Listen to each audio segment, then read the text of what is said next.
तुम्हें ज्ञात भी है कि तुमने क्या किया है? मैंने तुम्हारे साथ थोड़ी सी हंसी ठिठोली क्या कर ली? तुम मुझसे मेरा मान छीनने को आतुर हो गई। तुमने घोर अपराध किया है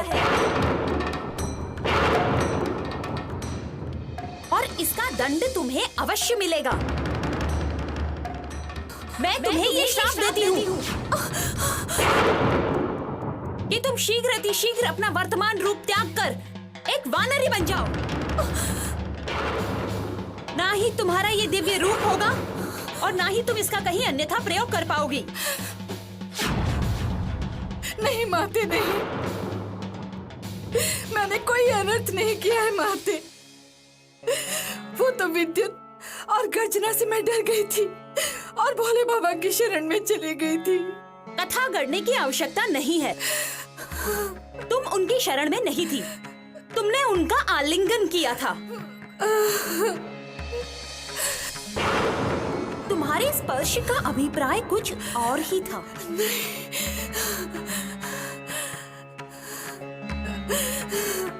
प्रिय,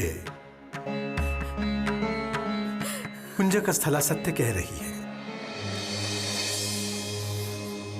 जैसे एक बालक अनहोनी की वेला में अपनी माता के कलेजे से लिपट जाता है, वैसे ही पुंजक स्थला ने मेरा आलिंगन किया था।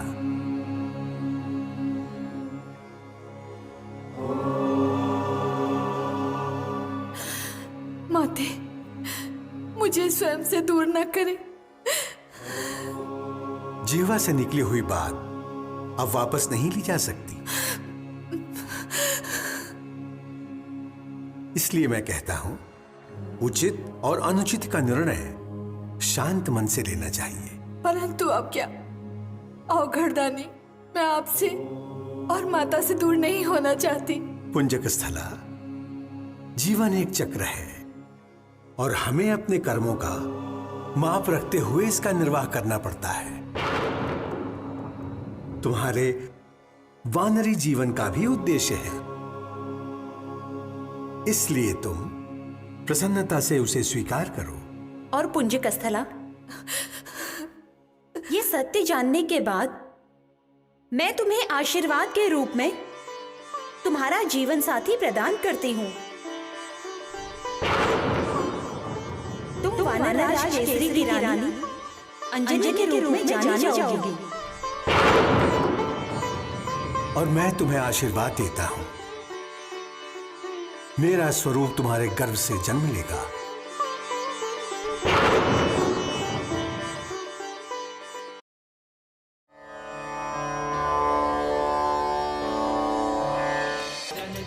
इस तरह पुंजक स्थला, जो एक अप्सरा थी, अंजनी बन गई। अंजनी यानी कौन? हनुमान जी की मां। फिर आगे क्या हुआ पंडित जी? क्या माता अंजनी धरती पर आई और शिव का जन्म हनुमान के रूप में हुआ? ये दैविक घटनाएं इतनी आसानी से नहीं होती। हर घटना के पीछे एक घटना होती है जो निर्णायक घटना की ओर अग्रसर करती है। समय बीतता गया और इस तरह त्रेता युग का आगमन हुआ। परम पिता ब्रह्मा ने यह घोषणा की कि श्री हरि राम अवतार के रूप में पृथ्वी लोक पर आगमन कर रावण का वध करेंगे। ये बात सुनकर महर्षि नारद उत्सुक हो गए।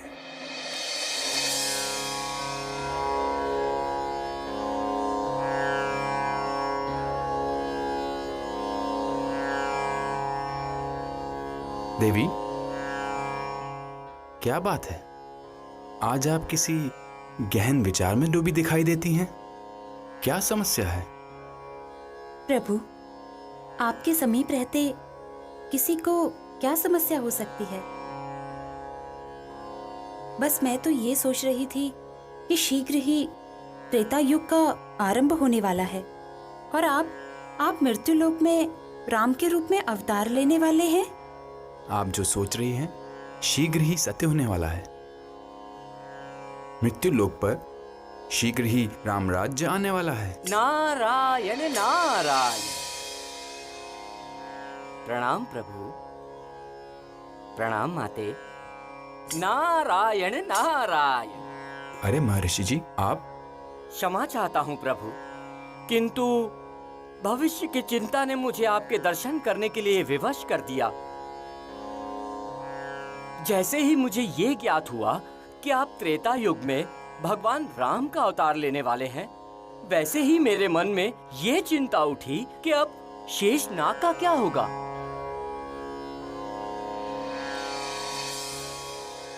किंतु महर्षि जी, शेषनाग के विषय में आप चिंतित क्यों हो रहे हैं? जहां हम रहेंगे, शेषनाग हमारे साथ ही रहेंगे। किंतु प्रभु, मृत्यु लोक में आपके साथ शेषनाग कैसे और किस रूप में रहेंगे, इस जिज्ञासा का अंत करने के लिए मैं बहुत आतुर हूँ। जब हम राम अवतार के रूप में पृथ्वी लोक में जन्म लेंगे, तब शेषनाग लक्ष्मण के रूप में सदा हमारे साथ रहेंगे। नारायण नारायण। प्रभु की लीला अपरंपार है। शेषनाग के विषय में तो पता चल गया, किंतु भगवान शिव के विषय में अभी भी मेरे मन में शंका है। भगवान शिव आपके साथ किस रूप में रहेंगे प्रभु?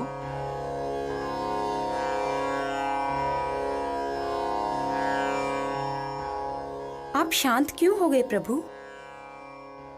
महर्षि जी के प्रश्न का उत्तर क्यों नहीं देते? संकट मोचन हनुमान के रूप में। संकट मोचन हनुमान के रूप में? हाँ, हनुमान के रूप में। शिव जी ने पुंज कस्तला को वचन दिया था कि जब वह पृथ्वी लोक में अंजना के रूप में जन्म लेंगी, तो उनके गर्भ में हनुमान के रूप में उनका ही अंश होगा। और शिव जी का अवतार समस्त पृथ्वीवासियों के लिए हनुमान के रूप में अजर अमर रहेगा। नारायण नारायण। अब मेरी समस्त चिंताओं का निदान हो गया है प्रभु। किंतु भगवान शिव तो भोले भंडारी हैं।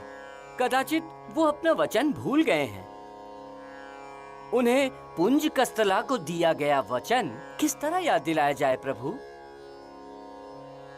इस समस्या का निदान कृपा करके आप ही ढूंढ निकालिए महर्षि जी। कोई ऐसा मार्ग बताएं जिससे शिव जी को अपने दिए हुए वचन की स्मृति हो जाए। नारायण नारायण। नृत्य प्रभु नृत्य।